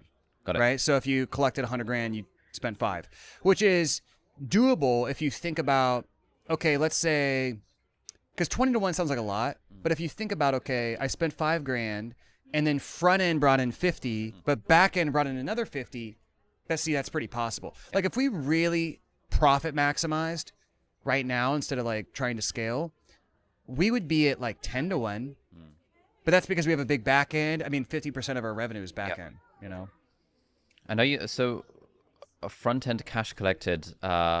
If people are on payment plans and stuff, are you counting overall revenue, or is it just purely on that first transaction what you're optimizing for? If that makes sense. Well, we KPI the reps on upfront cash collected and on units. Yep. Obviously, revenue and payment plans and all that stuff's good. Yep. I don't know what the question was though.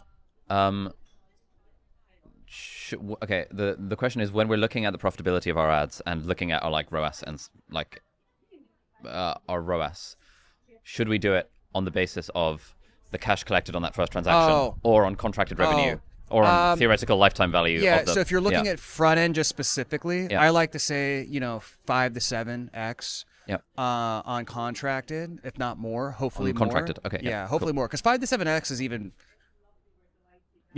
at scale, that's even good. Like, but that's you're getting tighter levels at that point. That's like the minimum. So ideally on contracted, if you can get to like 10 to 15, that's great. Yep. On upfront, it can be anywhere from like 2 to 5. Okay. So I know those are kind of broad ranges, but Okay, no, that makes sense. That's good. Good benchmark. it depends on where you're at. Like, what I want to do is I want to get it as high as possible in the very beginning, because I know eventually it's going to go down. Yeah. Ads are going to go up. The more salespeople you have, the lower baseline closing rate your team's going to have generally. So. And then to what extent do you try and model the cost of organic as well, or not really? I mean, you could, because you could take your media team divided by generated appointments, or your media team divided by organic closes, and you could see what the CAC is for that. I mean, it depends on how big your media team is. I think if you have big spend relative to the revenue coming in for organic, it's worth it. Like for me, our media team budget is not significant enough to where I feel like that's a metric worth tracking. Okay. Yeah, in our case, we'd be doing the media team anyway, so like I'm kind of like, should we model it or? I not mean, really? you can. Yeah. You could look at it if you want. Yeah. It's up to you. Okay, nice. Okay, this is a random question about email lists. So we currently have 4 different email lists. It's kind of annoying.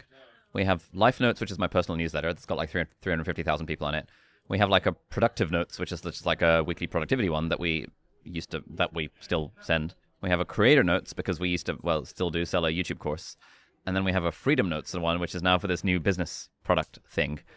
And I feel like this 3 email lists too That's many. wild. Yeah. Yeah.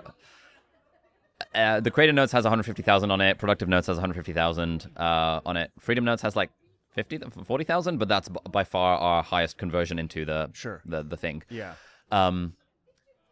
Now, some people are on some combinations of these different email lists, but I don't think anyone really knows what email list they're on. They just get an email from Ali Abdaal some amount of times per week, depending on their preferences and stuff.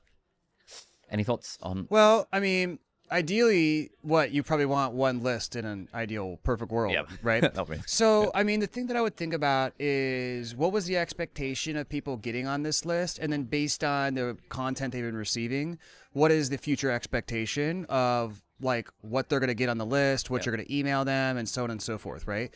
And then if you find that the expectation of each person on the list is out of any of those 4, right? If they're very similar, like in terms of the type of content they receive, what it is, blah, blah, blah, blah. If you find those are relatively similar, you could probably merge those lists without even telling them. Now, if the type of list is like, let's say one is your personal life updates and this other one is like only productivity. Yeah. Or like, let's say one is money making and the other one's like strictly productivity. Yeah. Well, in that case, that's a little bit different. And what you could do is you could still say, let's say you want everybody on the money one, you could say, hey, I'm going to be putting more time and attention on this other list. Here's what I'm going to cover in this. It's still going to be valuable. It's about this and that. Yeah. Let me know if you also want to get those emails because I'm going to be sending out more emails there and less emails here. I'll still be here. I'll still send some emails, whatever. But I'm going to and then they click and it auto subscribes them to the other list, right? And then it's your choice if you want to keep sending emails to the other list or not, frankly. But I mean, do you want to go deeper on that? Is like, what's the expectation and essentially, like what do people expect on each list? Like, what's the content cadence for those lists? For the most part, each one is a weekly newsletter type thing. Just for like, Life Notes is often just whatever's going on in my life. But it's often related to either productivity or creator or business or all of the above. Yeah. Creator Notes is like how to be a creator. Productive Notes is like productivity tips, which often overlap. There's like a large amount of overlap between these 4 verticals. Yeah. And so, if it's really similar and you feel like people would just like the same type of content, you could probably just merge it all into one list and just let everybody know, hey, I've been doing 4 lists. This has made the content worse. So I'm going to show up even a more powerful way. And this new list I'm calling X, Y, and Z. Sure. And I mean, like, probably what people are going to like is if you just talk, like the Life Notes thing. That's probably like talk about your life, talk about content, talk about business. Talking about productivity, most people will probably be down just to be on one list. But that's probably something to where you don't need to have them like click and resubscribe and all this shit. You can probably just merge everything and then focus on really nailing email as a channel by focusing on just one list. It's probably not a problem. There's 2 types of lists. There's what's called a churn and burn list, and then there's a relationship list. So you have 4 relationship lists. I have a churn and burn list, and then I'm starting a relationship list, right? Because I'm going to get opt-ins from the content and all that stuff. Those, you don't want to mix and match. Because the churn and burn is, I'm going to send like 10 offers in 5 days. Like, because I know it's kind of funny. It's like, there's no point in nurture. The churn and burn list is when you are generating a list from ads. So, now granted, if your ads are retargeting, you could maybe put those in the relationship list. I mean, not the end of the world. But the churn and burn is like people who opt in from ads, they don't want to be on your list. So you're really just hitting them hard in the first 14 days to try to get them to book for what they originally opted in for. After that, they're almost dead. So. Okay, interesting. Okay, nice. That's a good. What I'm thinking based on that is actually 2 rather than 4. One is like Life Notes, which is the personal relationship list. And then because our Lifestyle Business Academy is on its own domain, lifestylebusiness.com, and it's like we can just have the Lifestyle Business newsletter if you're interested in building a business, and then do a little bit of cross-pollination. I think you could do both. Or you could cross-pollinate and send certain things to both lists. That would be fine. But I mean, I bet you could just do it all in one is my thing. And you could CTA to the Lifestyle Business Academy anyways. Easy. Okay. Nice. Love it. Thank you. Okay, so the point of this was for me to just try and talk to you and to help us scale from 300K a month to $1 million a month.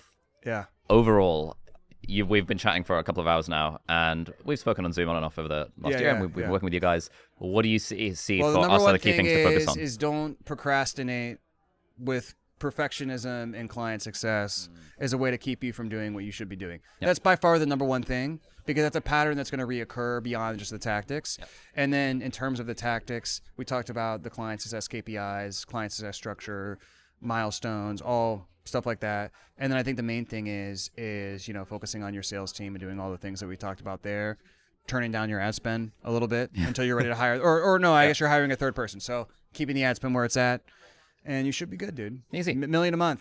Easy. Upcoming. And then and then in the next episode we can go $1 million a month to $3 million. There we go. Perfect. Fun. Brilliant. Thanks.